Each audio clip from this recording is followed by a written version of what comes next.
Hello everyone, this is Cyril. I'm here to present a little project that I've been working on the past month. It was for my girlfriend's 25th birthday, and considering the importance of this birthday, I wanted to make it something a little bit more special and customizable. And instead of buying her something from Tiffany, I decided to actually make her a little silver ring that I thought was a good idea. I could put my heart and soul in. So studying in mechanical engineering myself, this was something I was interested in doing. So I filmed a few clips throughout, and I hope you can get some inspiration from it. So it's not everything, there's a lot more behind this, but this is a kind of compilation of synthesized information of what it took me to get to here. So I hope you enjoy, and if you have questions, please go in the comments, and I'll be willing to answer and share some information.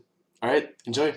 So just before starting, I actually want to say this is a dangerous project. It involves a lot of fire and dangerous chemicals and dangerous fumes, and it's only because I had the right PPE myself and I had security training from my previous work that I was comfortable doing this project. So I don't recommend doing this, so please be advised. And the couple of clips you're going to see were meant for personal consumption only. I was going to only share it with my girlfriend to show her the process of this work, and she thought it would be a good idea to put them together and share with other people that could be interested in the process. So please be advised and be safe and don't hurt yourself. So here's the video. Sorry.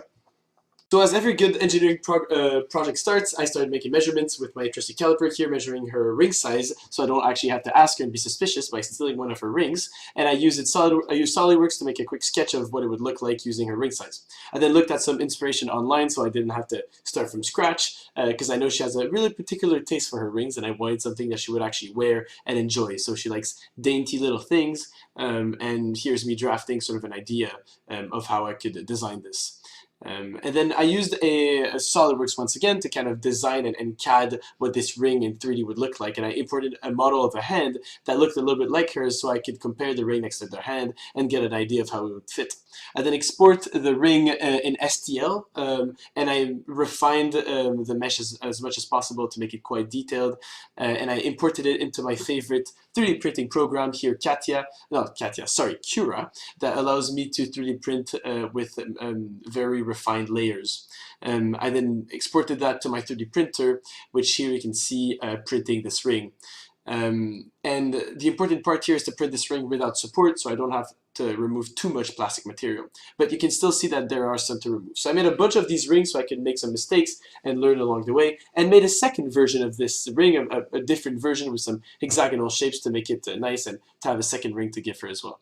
So here's me using a Dremel, a wireless Dremel, to kind of polish the plastic and remove as much of that support material as possible, because there will be some. And I'm using different drill bits here to kind of polish this plastic already. And a good idea that I had is to use actually nail polish to sort of soothe up those layers, those thick layers of PLA 3D printing, because I didn't have a resin printer, which are more fine. And this coat of nail polish kind of soothes out and evens out those layers, so that during the casting process there's less of these layers that appear on the silver ring.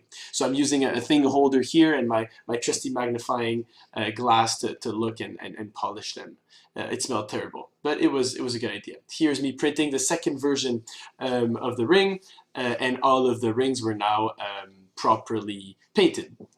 And now I went to buy the silver. The idea here is to buy some silver from our first date, the city where we had our first date. So some silver from Montreal, from the 1976 Olympics, and it's the only, I think it's the only silver from Montreal that you can get. Well, silver with the effigy of Montreal on it. So these are collectible items, but I decided to destroy it and melt it so I can make rings of the city we had our first date in. So here you can see me with my my propane torch, which I thought was a good idea initially, but I had to switch to a MAP torch, which has a higher temperature burning gas. I'm working on my stove because temperature sensitive, with a stainless steel plate, some water on the side, and a little ceramic crucible.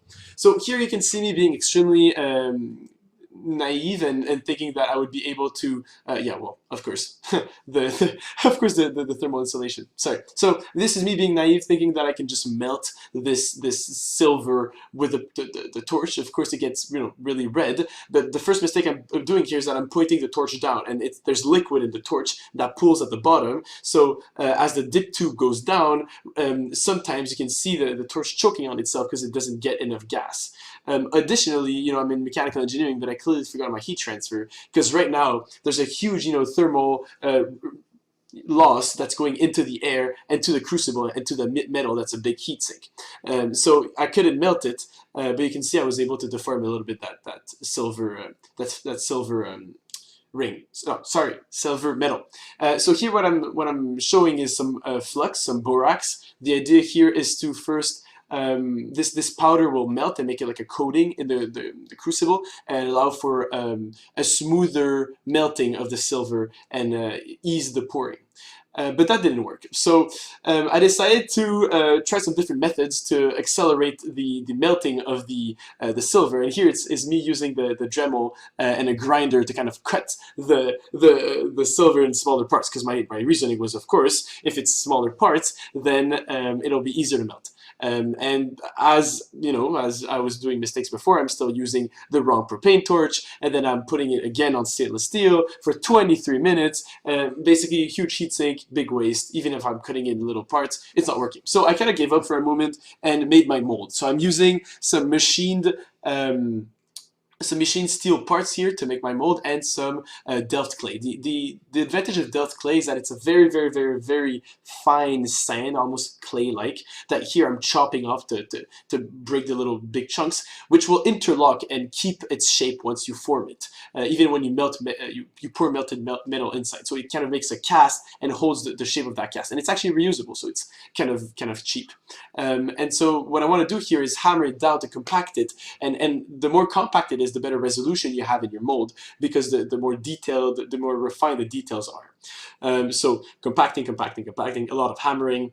And this whole time, of course, my girlfriend was downstairs not understanding what's going on, and I had to keep a secret with all of this. So compacting the Delft clay as much as I can, and then removing that first layer, making it very smooth. Of course, perfectionist, trying to make it as nice as possible.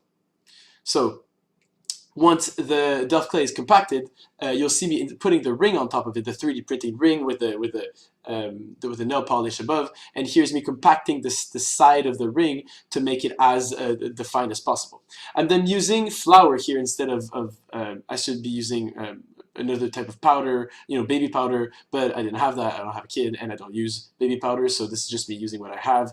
But it worked pretty fine, and with a little paintbrush, I'm removing the excess. And the idea here is to not have the two halves, because I'm going to make a second portion, a second half of that mold go over it, and I don't want them to stick. So I'm pouring the sand over it, but when I'm going to separate them, I don't want them to stick together. So now I'm hammering it again together, increasing detail by making it as compact as possible, hammering. And as you can see, like everything around me, I'm using a ruler, I'm using a paintbrush, a hammer, basic stuff that you have at home. Most of the stuff I'm using is kitchen appliances. So really this is an accessible project. So now I remove the halves, and you can see you have a negative print of what the mold looks like. And this is then me using a nail to make pouring channels so that the melted silver can get into the actual mold. And so you see at the other side, it kind of makes a funnel, and with the X-Acto knife, I'm going to increase this funnel shape to make it really deep, because you want to have as little sand as possible between your entrance of the funnel and your mold. And I learned that the hard way, pouring multiple times on long, treacherous funnels, and all the time it would solidify by the time it gets to the mold, because it will solidify extremely quick as soon as the silver will, as it touches the sand. So this is me cleaning up. I may have made this mold, I think 10 to 15 times for every time that I failed. So I'm not going to show all of those times, but I can give you some insight. You want to have those channels on the side, and then you want to have some aeration channels so that the air can escape as you fill the mold with silver. So you won't hear my swearing, and you won't see the time. It was probably 3 a.m. at this point, but I was working really hard on making this happen. So then I'm using a larger nail to make bigger channels, because I realized the smaller channels were not working because I had a too small ratio of volume to surface area of those channels, because the surface area is what draws the heat out and cools the oh yeah, that was a frustrating fail. But yeah, the surface area will cool down the silver, and the volume is what keeps it warm. So here I'm making some aeration channels to make sure that the air can escape to this little hole that I have in my mold. And then I'm going to make an additional hole with a nail that you don't see here to kind of on the other side of that channel to let air escape. So here I'm removing the ring, and you can see clearly the other side of the negative print on my molds. The left side was always more pronounced because of just how I was pushing the ring down. So there you go, you got negative molds on both sides, and this was the game changer. I realized that my Q out and my Q in from my thermal classes was way too high using the stainless steel, and I discovered this ceramic wool that's extremely good at resisting high temperature. It's basically immortal to high temperatures and an extremely good thermal insulator. So what I decided to do is take this wool and coat it like a coffee filter onto a stainless steel bowl I had. And already there I saw the results where you had much less heat escaping, and basically the end goal was succeeded in by putting a top on it and transforming it into a crucible almost. So heat couldn't escape from barely anywhere. So it was a challenge. I'm using, you know, really ratchet tools here, the ratchet method, but it worked, and you can see the beautiful melted silver. So proud of this video. This clip is beautiful. And then I use the silver and I pour it directly into the mold, and you can see it's still smoking, and you can see I was sweating because the camera is humid. And I'm cleaning my surface here, and as I open it, you can see the beautifully casted silver ring there with the sprues. Beautiful. My sand casting professor would be very proud, my manufacturing professor. So here I'm cleaning the ring using water first. That's the first step.